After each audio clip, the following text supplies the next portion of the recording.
So just to introduce myself, my name is Janique, and I'm one of the retinal surgeons who works at Clinica with Jane. I'm here to introduce her talk.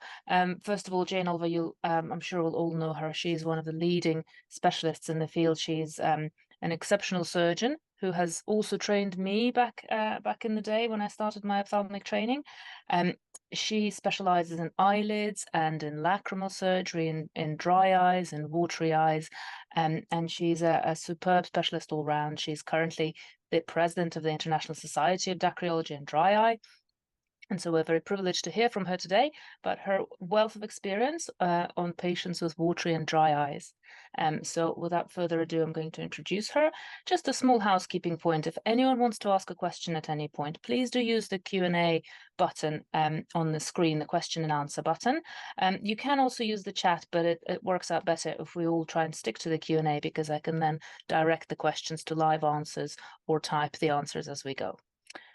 So without further ado, pass the field over to Jane. Well, thank you very much, Jen, for that lovely introduction. And thank you for the attendees to be attending here virtually tonight. I'm going to talk about the management of a patient or the patient with a watery or a dry eye. This webinar forms part of our healthcare professionals lecture series from Clinica London. We have webinars every couple of months and hope you can join every one. Before I get stuck into the actual webinar, I just want to bring to your attention the meeting of the International Society of Dacryology and Dry Eye that will be held next year in London, May the 29th to the 31st. This is for optometrists and ophthalmologists, those interested in dry eye particularly, and for some of those interested in watering eyes. Here is the QR code if you'd like to take a screenshot of that to find out more about this meeting. What is dacryology? Dacryology is after a Greek word for tears and refers to the lacrimal apparatus. So dacryology is a noun and it is the science of tears. Lacrimal comes from the Latin word lacrimal, lacrimalis, pertaining to tears, and lacrima, a tear. Looking at the old definitions of a tear, I was delighted to find this definition in Old English, where it said it was a tear, drop, or nectar, what is distilled in drops. And I think the word nectar really describes tears. It's not just water, but the tears are full of lots of delicious things that help to feed the cornea, protect the eye, and help us to see well. Contains many interesting and valuable constituents. So the function of the tears is to lubricate the ocular surface and protect it, but not just the ocular surface, because there's an integrated system that goes all the way down from the lacrimal gland, across the surface of the eye, through the puncta, into the canaliculi, down through the lacrimal outflow system, tear drainage passages, into the nose. The constituents of the tears protect and they feed the avascular cornea, and they help protect the conjunctiva and also the drainage passages. As I say, we have to start thinking of it as a continuum. Probably the main function of the tears is refractive. It's the main surface at which light is refracted, and it's essential that we have healthy clear tears well distributed across the cornea for clear vision. So this is just showing the integrated system going down from the lacrimal gland all the way down with a lacrimal pump lower lid action. Then we're blinking, the tears enter the puncta, into the canaliculi. There's further constriction with orbicularis movement of the lacrimal sac, and even the nasolacrimal duct has some torsional constriction which happens to help the tears get down into the nose. And during the passage down through the nasolacrimal duct, many of the tears are reabsorbed into the venous sinus surrounding it. We are very interested in blepharitis and meibomian gland dysfunction, and here's a cross-section of the lid, and it's important what happens around the eyelashes, even within the lash roots, all the way along the lid margin, where the glands open and the quality of the meibum and how open the glands are. And then here, note the lid wiper. We're learning a lot more about that now, because each time the eyelid blinks and wipes across the eye, it's at risk if this is not a healthy area, if it's inverted or has any keratin on it, or the glands are pointing towards the surface, this lid wiper can cause friction and pain. Here's a more modern view of tears where we see the layers. This is the corneal epithelium, and we recognize the superficial lipid layer from the meibum, the aqueous component with all its goodies in it, and then the mucus area from the mucous goblet cells, which helps adhere the tears to the microvilli of the cornea. In this webinar, the aims are to go through these 6 points, starting with the history and definitions of dry eyes. Historically, I found an article in the Lancet written in 1825 where Dr. Armstrong had described a condition called ophthalmia tarsi as being a viscid secretion from the tarsal glands, where the quality had changed from being bland and unirritating in the healthy state to acrid and irritating. And they're such great words because we know that a lot of people with dry eyes and meibomian gland dysfunction get pain. They get an ocular surface inflammation and pain, and acrid really describes that. It's like acid. And then irritating because it's often very scratchy and irritating. Then William Mackenzie, Scottish ophthalmologist in 1854, he described some of the early symptoms of dry eyes and meibomian gland dysfunction and outlined some of the early treatments. He noted that there was inflammation of the conjunctiva and that the patients noted their eyes were sandy. And look at what the treatments are that he recommended way back in 1854. I think that we haven't really changed an awful lot. Hot eyelid compresses, eyelid scrubs, steam bathing, dietary regulation were all in his article. Then Eugene Wolfe, a little bit later, almost 100 years, he is credited with identifying the 3-layered tear film, starting on the outside with that lipid layer. And if you've ever wondered why the meibomian glands are called meibomian glands, it's because they're after Dr. Herr Heinrich Meibum, who was a German, and he had them named after him. So the 3 layers, which you've already seen. Here done somewhat more simply, and in this diagram, I want to just bring your attention to the fact that the tear film is not just on the cornea, but it extends all the way down into the inferior fornix, where it forms a reservoir of tears, and up into the superior fornix. So any conjunctivochalasis that's happening on the conjunctiva here is actually reducing our inferior fornix reservoir of tears. In the last century, our current generation of oculoplastic and lacrimal surgeons have been very influenced by Professor Juan Murabi de Castilla. He was an ophthalmologist in Madrid who founded, with others, the International Society of Dacryology in 1982. Later on, this merged with the Dry Eye People, and it became the International Society of Dacryology and Dry Eye, which is still going today. And he defined dacryology as being the science and clinical practice of both watering and dry eyes. And he noted very early on that there is a very strong link between ocular surface disease or ocular surface inflammation and blocked lacrimal drainage, or even partially blocked lacrimal drainage, which in this talk I will refer to largely as lacrimal outflow stenosis, or LOS.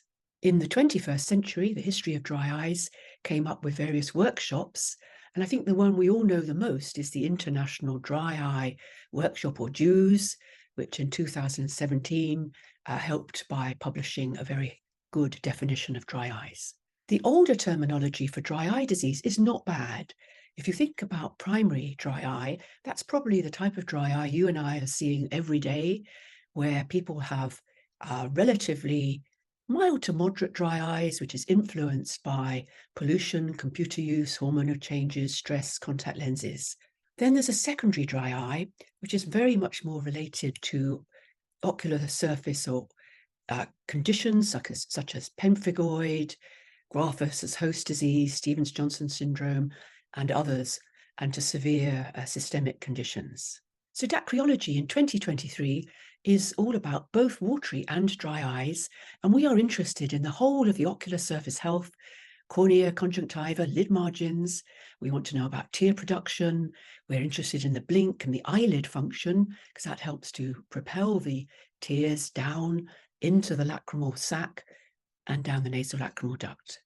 So as I said already, it's an integrated system from the lacrimal gland all the way down to the nose. There are many other terms that are used for dry eyes, and in fact, in clinical practice with my patients, I often don't use the word dry eyes because a large majority of them have meibomian gland dysfunction, of course, with dry eyes, and some of them have a lot of ocular surface inflammation with very little meibomian gland dysfunction visible, and some of them are even worse and have chronic ocular surface pain. Here is our definition from the DEWS 2 report. When you first see it, it's a little bit difficult to take it all in, but the key thing is it's multifactorial disease affecting the ocular surface, and it's the loss of homeostasis of the tear film, which then develops ocular symptoms. There's a tear film instability. There is often hyperosmolarity and ocular surface inflammation, which then leads to damage. And as part of the feedback loop, there are neurosensory abnormalities which develop and perpetuate. In dry eye disease, we often recognize 4 specific subtypes: the aqueous deficiency, and then the evaporative dry eye, of which there's 3 types: blepharitis, meibomian gland dysfunction as one, goblet cell deficiency, and then it's just simply exposure-related dry eye. This is a very useful diagram which I borrowed kindly from Arita, a dry eye expert in Japan. And you'll see here that Sjogren's syndrome sits out on the left. In practice, we see very few patients with real Sjogren's syndrome. We may see some in this group, aqueous deficiency. A lot are evaporative, and then some are mixed. The intrinsic evaporative she regards as being the meibomian gland dysfunctions, where the lid is not closing properly, low blink rate, poor blink, and patients who've been on Roaccutane or Accutane. And then there are extrinsic causes, which include contact lens wear, allergy, etc. Let's talk a little bit about anatomy and physiology of ocular surface, tears, and the lacrimal system. So the tear film you've already seen, extending down into the fornices, covering the surface with all the goodies in the aqueous and the protective lipid layer, and attached well to the cornea so they don't get dry spots. The tear drainage you've seen going down into the nose, so you can immediately understand, looking at the nose, we're breathing in pollution and pollens all the time, and so there's a degree of inflammation up this duct, and there's also inflammation from the ocular surface down here. So it's not surprising that many patients, as they get older, get some narrowing of this tear duct, lacrimal outflow stenosis, which could be an advantage if they have a bad dry eye, because then they're going to keep more of their tears on the surface. But if they have a very bad dry eye and they have reflex tearing, it may be that the system cannot cope with it. Quiz 1. I'd like you to have a look at these, and we're going to put up a poll in a minute. And what is the primary function of tears? You have many options. So the primary function of tears, it's certainly lubrication, it's certainly protection, it's certainly vision. So I'm going to go for F, which is A, B, and C. And I'm sure that absolutely everybody here agrees with me. I don't think there's any dispute. This is just showing you the neural feedback disruption with dry eye, and then they get reflex watering. It's quite complex. You might want to take a screenshot of it. But essentially, there is a feedback loop between the eye from the parasympathetic and sympathetic fibers, which then feeds back to the lacrimal gland if there's dryness, and you get increasing inflammation. And then the corneal nerves feed back, and you get this vicious loop that occurs, which leads to dryness and then some reflex watering. Here, this may show it a little bit better, where the red is getting the feedback loop and then coming back, an inflamed ocular surface, because the lacrimal gland is actually dysfunctional. It has inflammation in it. It's secreting cytokines. The tear production goes down. And the same very much is happening with the meibomian glands. Small word on aqueous deficiency dry eyes. This is where the lacrimal tear secretion is reduced. And it was first really described with lacrimal gland surgery, where people cut cut the gland off, or they sectioned the ophthalmic nerve. And it's all part of the loop that we've just described. Let's assess dry eyes and the watering eye and talk a little bit about dry eye triggers. So the first question when you have a patient who's come in with a dry eye or indeed a watery eye is to ask yourself, does this patient in front of me have a dry eye?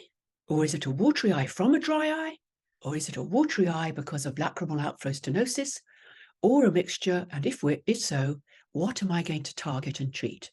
Well, we know that if there's any sign of dry eye, we target and treat that first, because we want to reduce any reflex tearing that any lacrimal outflow stenosis can't cope with it. We then look to see if there's, or we ask them if there's any underlying systemic or ocular condition. We ask about triggers, and we wonder if there's lacrimal outflow stenosis. So the watery eye can be from eyelid, eye surface, or reduced drainage.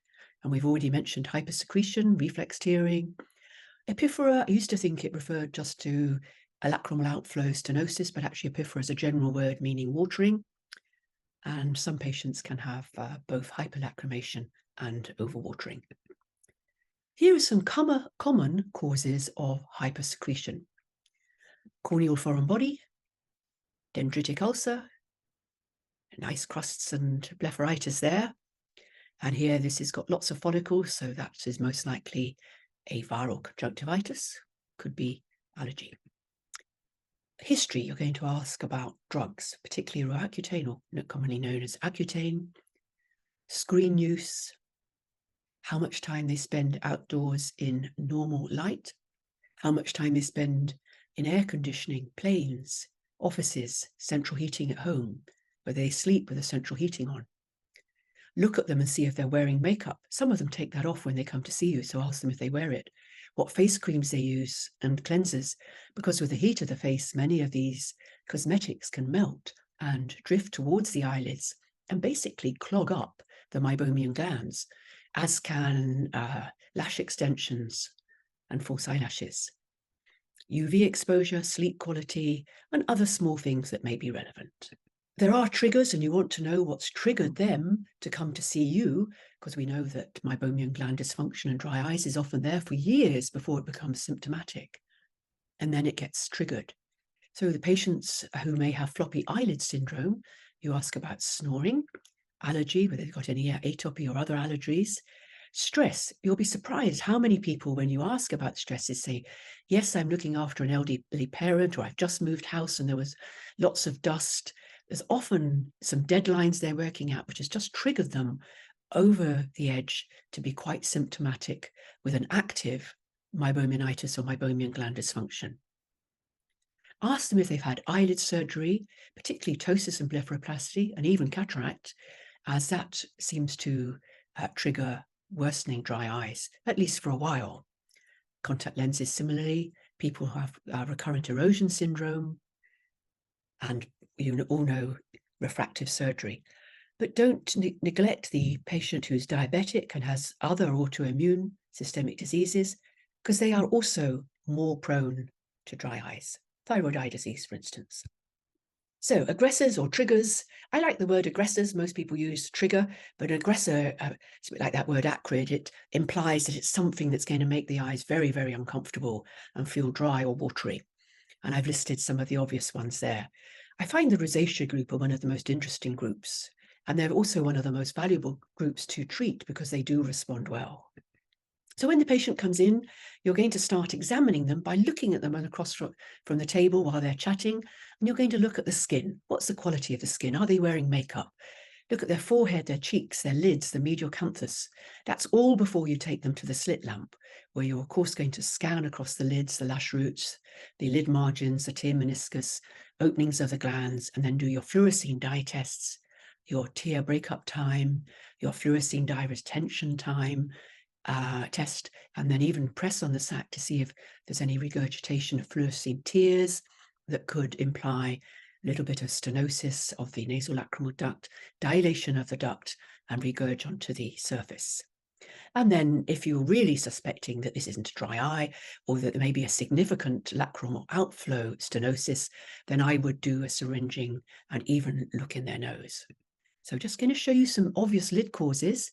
This patient has a medial camphor BCC, and of course they're going to be watering because the punctum's blocked, the eyelid is ectropic, but also look, they're very inflamed, so they're producing extra tears. And they may well, in fact, once you've cured all of that, taken out their tumor, be someone who has got a dry eye. So beware. Here's someone with a chalazion, and we know that chalazion occurs in meibomian gland dysfunction and blepharitis. They've got a watery eye because they're overflowing their tears and it's very inflamed. But once that chalazion has been treated medically and possibly surgically, we need to look after that patient. They have risk factors, and once they've had one chalazion, we know that they're going to be troubled on and off during their life by blepharitis, meibomian gland dysfunction, and dry eye. Here we have a patient who's got a facial palsy with quite a lot of crustiness on the lower lid, and they have an incomplete, I haven't shown you the lag ophthalmos, but they will get a dry eye with watering because they're dry, because they have a poor blink, they're dry because they have lag ophthalmos, but they're also watering because they're overflowing and they haven't got a lacrimal pump. So again, it's one of these mixture, combined ones.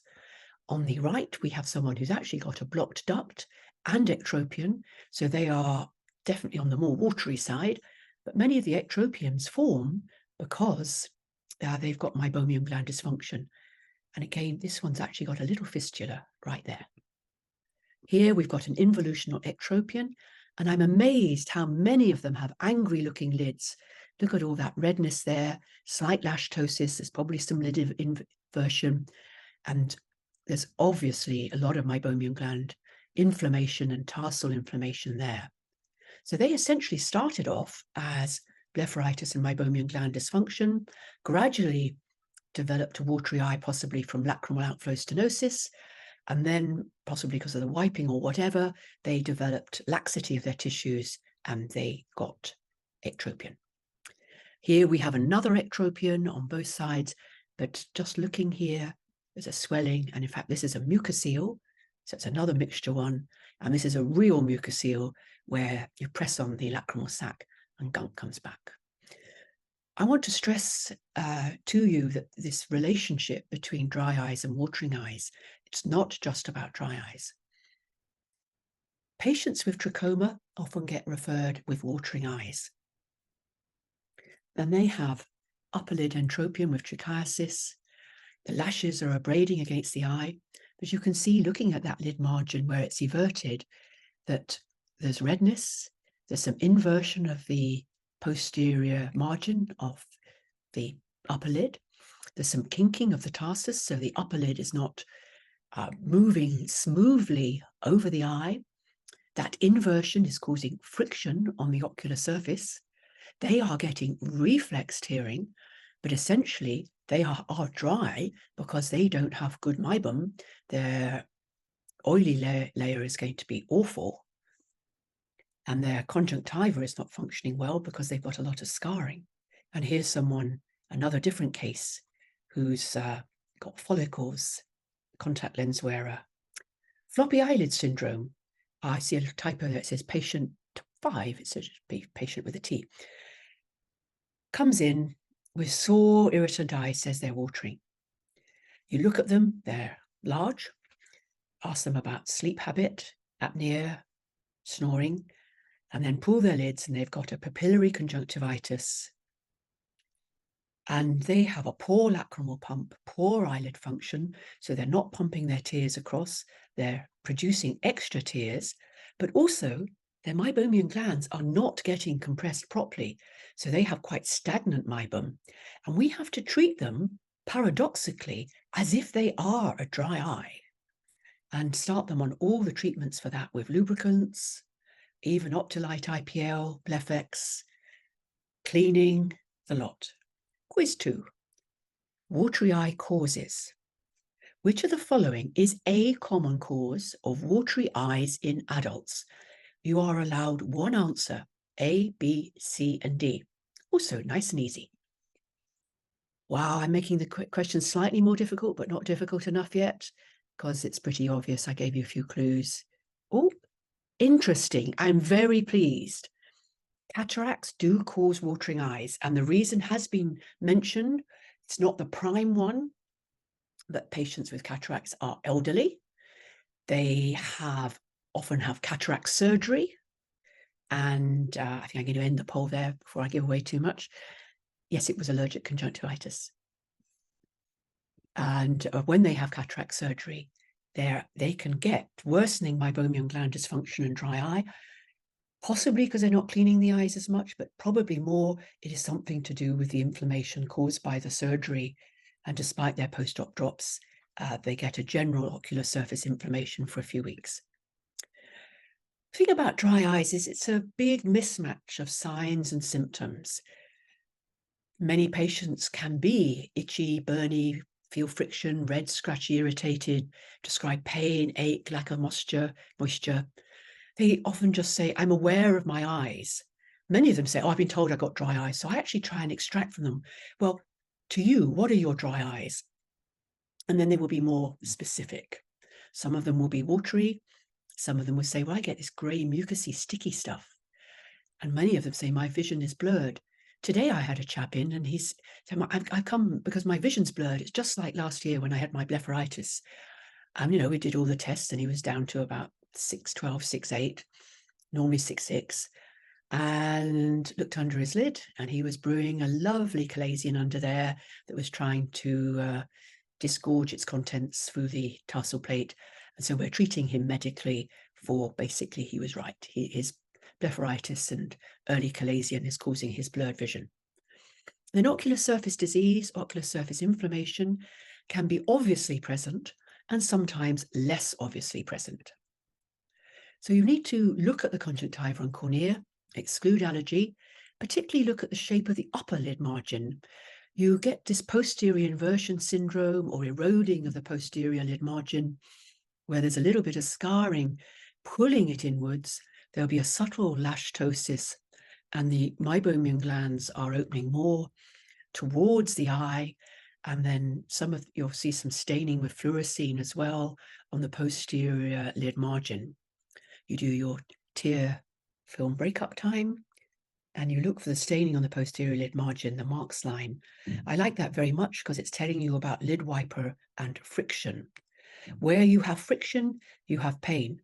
When you look for the marks line, also look for conjunctivochalasis, little folds in the conjunctiva that can be centrally below the cornea or more laterally. And also look for staining.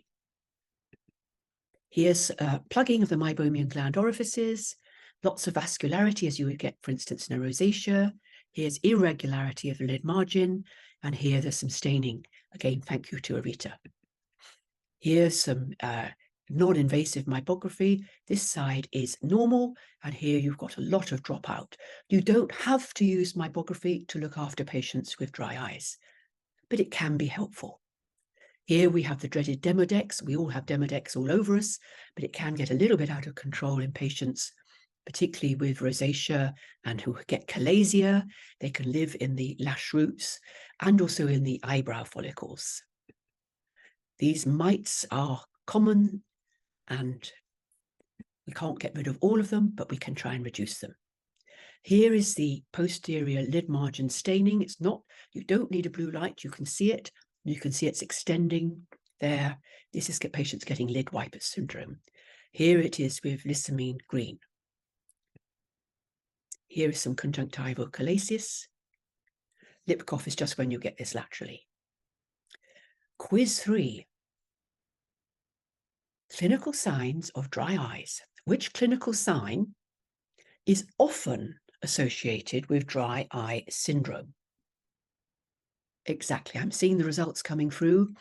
You're all on the right track. How many have voted? A few more, I think a few more seconds. Okay, I think it's about stopped there. We've got majority. So I'm just going to end. Oh, got a couple more coming in. End the poll. Share the results. So yes, excessive tearing. Message got through. I can finish the lecture now. Great. Redness, often red, but not always red. Itchy, often itchy, but not always itchy. Photophobia, unlikely. Very nice. Thank you. So there are many ways of assessing the tears. I've talked mainly about the slit lamp and fluorescein tests. You can go a long way with that. You can do mammography. There are more fancy lipid evaluation, which would be wonderful to do, but the machines are quite expensive and difficult to get hold of. You can use the Schirmer test, and I tend not to use the Schirmer test. I can usually get all the information I want by looking at the eyes and by my fluorescein tests and looking at the meniscus. Tear osmolarity is quite helpful. Not everybody believes in it, but it will show you tear hyperviscosity, and you remember that hyperviscosity was part of the diagnosis of dry eyes. Patients with systemic disease often have dry eyes, and there's just a list of common systemic diseases here where you are likely to find dry eye. And remember, many drugs can cause dry eyes as well. The ocular cicatrizing disease often have severe dry eye, but they also may have blocked outflow. So patients with, say, Stevens-Johnson syndrome and TEN, toxic epidermal necrolysis, they may be suffering from a lot of meibomian gland dysfunction once they're in the quiet phase, and they may also have some blocked tear ducts. So they're quite a challenge to look after. Here's an example of a young lady who I'm currently looking after with others, who gets a tendency to styes and chalasia. She's got a very subtle entropion of her lids with early trichiasis, but a lot of inflammation. Here she is in quite a quiet mode. You can see the matting of the lashes and the thinning. It's quite inflamed in there. And even the upper lid, she's only 19. She shouldn't have a lid that looks like that. So patients like that are managed primarily by the corneal surgeons. They may do many of the lighter adjuvant therapies, but they will often use scleral contact lenses such as the PROSE lens, autologous serum, and even if it's very severe, consider other surgical techniques. Diagnostic tools for dry eyes. Which diagnostic test, nice easy one, measures the tear film osmolarity to aid in dry eye diagnosis? Quiz, is it the Schirmer's, Rose Bengal, tear breakup time, or tear lab osmolarity? Please vote. Yep, there's a few diehards on the Schirmer's test coming through, a few thinking the tear breakup time is good, and it is. And in fact, I'm going to end the poll quite quickly, so if you're going to vote, please do so now. Excellent. Ending the poll, sharing the results. So yes, the question was weighted towards tear osmolarity testing, but many of my good colleagues, corneal colleagues, don't use tear osmolarity. They will rely on Schirmer's and tear breakup time. So it's multifactorial, and you put all of your clinical findings together to help you decide that they have a dry eye. And you know about the vicious circle by Baudouin. So if someone with blepharitis gets tear instability, they will get some hyperosmolarity, which damages the cells. They then get their feedback loop with inflammation, cytokine release, affects the goblet cells, affects the bacteria, flora, other things, toxins happen. They get inflammation in their eyelids. And on the outer line, we've got many of the triggers that are listed that we've already mentioned. There's also a vicious circle described by Milner in the same year, which is very, very similar. So watery eyes and dry eyes, beware, take a good history, search for comorbidities, look on the slit lamp, use fluorescein, Nissamin green if you have it, treat the excess tears before treating any narrowing of the outflow system. We've discussed briefly triggers, and I'm just going to go on to the effect of COVID. We had a lot of patients come out of COVID with much worse eyes. So remember the masks. The mask didn't help, sending the air up towards the eyes, the bacteria nearby, and of course, without access to healthcare. Here in this patient, you can see the upper lid, matted lashes, lash ptosis, margin inversion, particularly here, the lashes coming down. You see that nice little plug there, active meibomian gland dysfunction. Here, this is a patient who wants me to do their ptosis and their blepharoplasty. But look, they're watering, they're red hot. I've got to treat their rosacea and their meibomian gland dysfunction prior to doing surgery, because I know it's going to be worse afterwards. Here is a patient again who wanted upper lid ptosis surgery pre-op and post-op. Contact lens wearer, meibomian gland dysfunction, became watery post-op, and her eyelid surgery exacerbated her ocular surface dysfunction, so we had to instigate extra cleaning for a few months, Optilite, eye drops as appropriate. So blepharoplasty can trigger ocular surface disease and dry eyes. Ptosis surgery can trigger ocular surface disease and dry eyes. Going to show you a couple of cases where I was referred by my ophthalmic colleagues, patients for dacryocysto-rhinostomy, but where the watering was not due to a blocked duct. So this lady was referred with watery eyes. I found she had lid laxity and some lacrimal outflow stenosis, but I also found she'd had a previous blepharoplasty. Her lids were quite thickened. There was some inflammation, meibomian gland dysfunction and blepharitis. And look at her lashes. Her lashes are turning down. And if you look towards her medial canthus, you'll see someone's already tried to do a 3-snip on her. And this is quite irregular and inflamed and thickened. And we did some lacrimal scintigraphy, and it showed a little bit of stenosis, but nothing worse. So we didn't do an endoscopic dacryocysto-rhinostomy, but did medical treatment and eyelid surgery to tighten the lids and correct the ptosis. And she's fine since, but she maintains occasional Optilite IPLs, and a lot of the time she is on Icurvis long term. So dry eyes, people with dry eyes gradually get lacrimal outflow system stenosis because of their inflammation, and it will often predominate over the LOS, and you treat this inflammation first. I call this the lacrimal paradox. It's the vicious circle of ocular surface disease and lacrimal outflow stenosis. Just to recap, blepharitis and meibomian gland dysfunction. They get chronic ocular surface inflammation. This sends these tears with these cytokines and nasty things in them down the lacrimal outflow system. They get some punctal stenosis, even canalicular stenosis, and nasolacrimal duct stenosis. And then they come with watering eyes. Do I do a DCR or treat their ocular surface? Depends how far, what the balance is.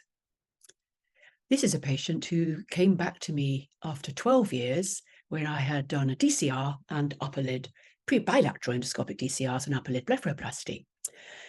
She came back, she's very apologetic. She said, Jane, I'm really sorry, but I think your DCR surgery's failed. I've got watering eyes again. And it turned out that her tears well up and dropped down her face and canthus. And I found that she had meibomian gland dysfunction and ocular surface disease, and reassured her that she didn't need DCR. So here, she's producing too many tears. You can see a lot there. She's got a little bit of staining on her upper lids. You can look how her lashes are all over the place. And I looked in her nose, and most of you are unfamiliar, I expect, to looking in noses. But over here, this is the opening we made here, and there's a little bit of yellow coming through. Spontaneously, she's draining her fluorescein into her nose. So she didn't need more surgery. But then I thought, did I actually miss her meibomian gland dysfunction 12 years ago? I did her bilateral DCRs. Her meibomian gland dysfunction slowly evolved over those 12 years. She developed more hypersecretion. Her DCRs are functioning well, but she's had an active meibomian gland dysfunction, which she has to treat now for the rest of her life. Back to that vicious circle. Quiz 6. What is the primary diagnostic method for identifying blocked tear ducts in patients with watering eyes? Trick question. Clue. Actually, I've skipped a question. You're answering it anyway. We won't be able to answer that question later, but clearly artificial tears is going to be a better treatment for anything else. So I think we'll end that poll on 100% agreement. Clinical cameo cases. Watery eyes, allergy, and ocular surface inflammation. A lot of air travel, computers 8 to 12 hours. Had superior limbic keratitis, got friction, posterior lid margin staining, medical treatment. Here, cataract surgery. findings, inflammation, medical treatment. So it's multifactorial, often get the aqueous and the evaporative together. It's complex. There is a tear film instability and hyperosmolarity as per the definition. Unfortunately, in the early stages, although we may as clinicians be able to see the signs, the person is unaware of its existence. It's very slow, insidious before becoming symptomatic, maybe over 10, 15, 20 years. I had to go to an optometrist, I don't know if he's listening now, to have my contact lenses fitted. And he said to me, "Did you know you have meibomian gland dysfunction?" And I looked at him with shock. No. Actually, I might have lied and said, "Oh, yes, of course." But I didn't know. Now he knows. And there's these triggers. We're all working with our computers. That one you've already answered, so I'll proceed. Treatment. Let's do a little bit of treatment. Evaporative dry eye. They need lipid. We treat symptomatically. Also treat some of the signs, but some of the signs are irreversible. So aim for symptomatic treatment. Preservative-free drops may require plugs, may require lipid drops. The preservative-free is because you don't want to convert the upper dry eye with staining into the lower dry eye drug toxicity. Aqueous deficiency, very much the same, but you may need to add more with corticosteroids, cyclosporine, punctal occlusion, and even autologous serum. Many of these end up under the corneal surgeons. Levels of treatment, there's a basic entry level, which is basically lid hygiene, heat, massage, clean, ocular surface, lubrication. I'm not going to talk about that a lot. And then advice on lifestyle and co-treatment as you go up perhaps to level 2 with a short course of tapering topical steroids and antibiotic, plus minus antibiotic, depending on the clinical findings. Then there are in-clinic outpatients treatments with punctal plugs, mibothermoflow, which is relaxing heat treatment over about 20 minutes. Lipiflow, some people have that, but it's quite expensive. Blefex seems to be very effective, microexfoliation, and the patients generally love it because we're itching their eyes for them. Then Optilite IPL using coupling treatment. We'll go over some of these. This is the Blefex machine, which many of you use, aimed at the lid margin and meibomian gland orifices, upper and lower lids, here showing being done. I don't wear gloves, but I ask the patient if they mind, if they want me to wear gloves. Their hands, of course, are washed before. And then Optilite IPL has been a very exciting development. It's FDA approved for meibomian gland dysfunction and dry eyes. 4 sessions, 4 to 5 sessions, day 0, week 2, 4 weeks later. If it's 5 sessions, then it would be 6 weeks later and 8 weeks later. Particularly good results in the rosacea group. Here's the Luminous machine with the Toyas protocol, which uses the large light guide, 35 by 15 millimeter, and then the smaller light guide, which is just 6 millimeters, which gets nearer to the eye. Those are the protocols that are used. That's the little 6 millimeter tip, which just zips along underneath the eyelids. I call it the Perriman protocol because Perriman from Seattle is very enthusiastic and has described very helpfully how to use it and where to apply it. And certainly myself and my patients enjoy the Optilite IPL. It's a very good treatment for meibomian gland dysfunction and ocular surface disease. And after the course, they come back for a maintenance treatment, which can be anything from 2 months to 6 months. Icurvis drops, the big game changer. The Pan-European Dry Eye Disease Consensus, with the names of the people listed on the left, recognize 3 stages. Initiate, 2 to 3 months, during which it's covered by Softacort or FML. Stabilize, and then continue. It is effective. It's expensive. To begin with, it is stingy, but often the stinging goes away. Quiz 7. Which of the following is an emerging therapy for severe dry eye disease? Difficult one. I think we'll get a wide range of answers here. So it's quiz 7. If I had to choose I would actually say I think there's a big future for the lipid-based artificial tears. There's a couple of them have come out this year. They're not compatible necessarily with contact lens wear, soft contact lens wear. Of course, the amniotic membrane is really reserved for the very severe corneal damaged eyes. Lubricating eye drops is just general. Punctal plugs, they are used. I think we're using them a lot less. I think they've had their peak. A lot of them tend to fall out. And with the feedback loop, their effect is not necessarily forever. And they can perpetuate cytokines staying on the ocular surface, particularly if there is a lot of inflammation and if that's not been treated well. I'm going to rush a little bit now because I know we're short of time. If they've got an eyelid malposition, of course, you're going to treat that. And remember, they've got the associated ocular surface disease as well, because that's probably contributed to their eyelid malposition. Quiz 8. Read it very carefully. When educating patients with dry eyes, which lifestyle modification is typically recommended to improve symptoms? Increased screen time, avoid humid environments, frequent use of air conditioning, blinking regularly during screen use. I hope you all got that because it was a trick one.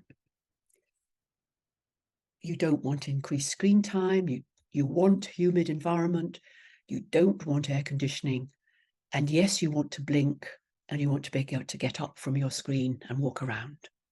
Severity-based treatment. How do you typically adjust the treatment approach for dry eye patients based on the severity of their condition?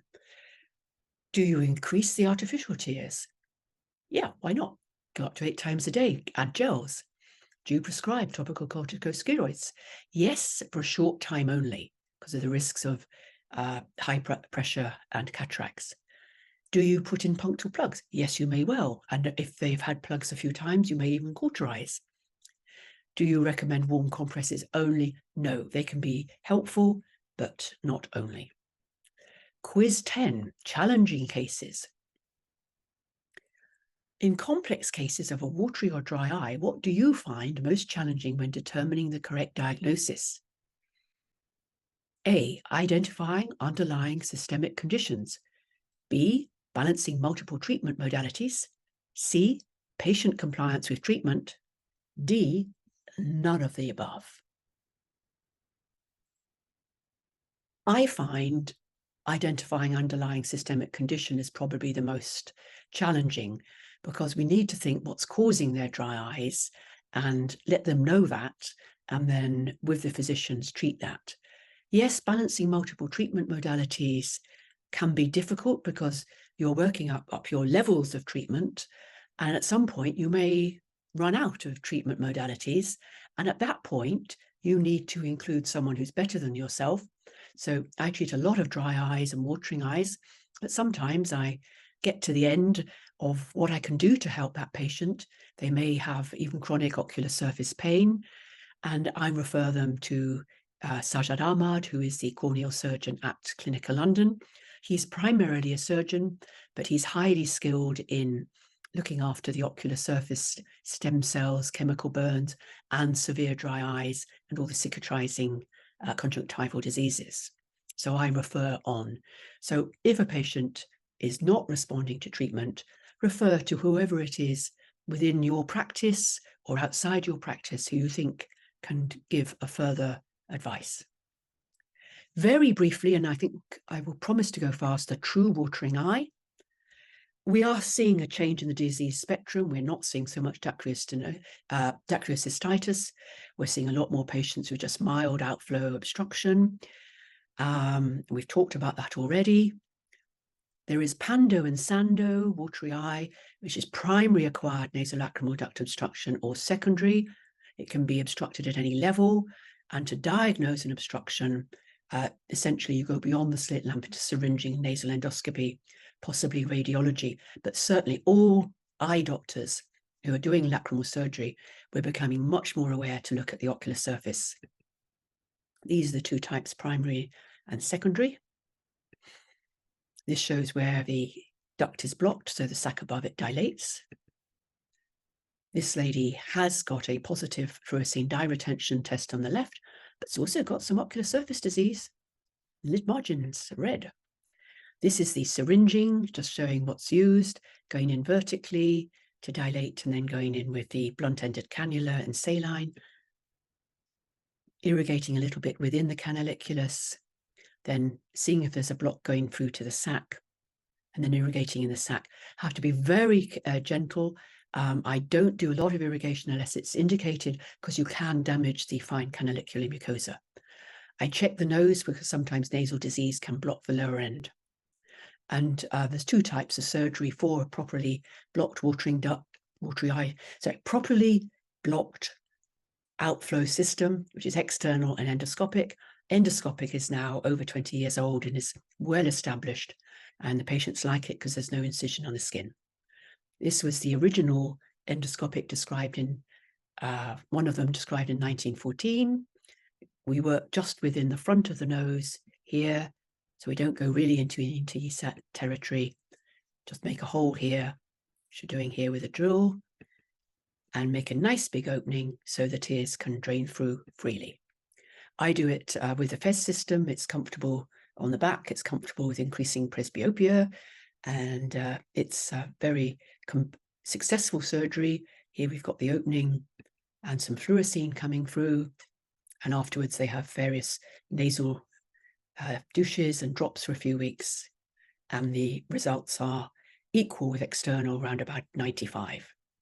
We have talked about the lacrimal paradox, patients presenting with a watery eye and the lacrimal vicious circle. This is another view of it. Dry and then blocks, watery symptoms.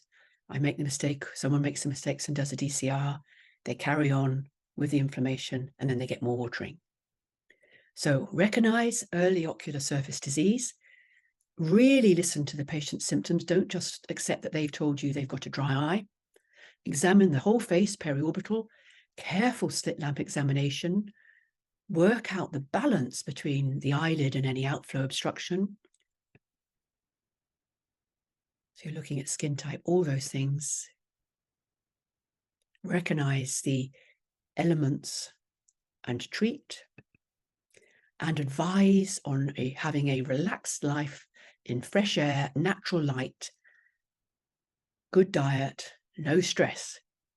So that is the end of my talk, but I see there's about 14 questions on the chat. Are we able to look at these and field them?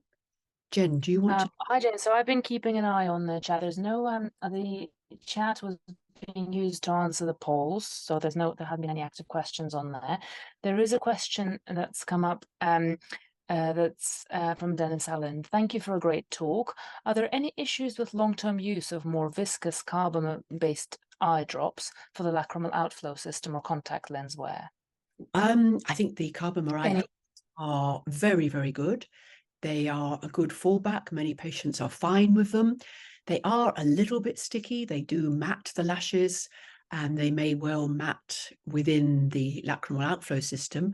I'm not aware that they will cause inflammation in their own right that will cause an obstruction. And I don't think that they are so thick that they will cause an obstruction, but a super question, and I will think more about that. Some patients still are on the carbomers, and they give very good symptomatic relief. So I think there still is a place for them. Any other questions? Another question from me, actually, Jane. It was fascinating to hear about lots of updates that were news to me. But you mentioned the lid wiper. Is there a special treatment for that versus the standard meibomian gland disease and dry eye? Do you do anything special? Is there any surgical approach, or is it all modifying the surface? There's some very exciting surgical approaches, which basically are to do an anterior lamellar reposition, and as if you were treating a cicatricial entropion with or without a grey line split. Now, that is quite a major intervention for someone who has got symptoms of ocular surface pain, basically, which you can treat in a medical way. And with Icurvis, you can treat well. There are several papers on operating on it for what's called upper eyelid inversion. I think I would have trouble convincing my patients, unless they were as bad as a sort of typical trachoma patient, to undergo that surgery to get rid of their friction. But the papers suggest that there are good results, so there may be more on that in the future.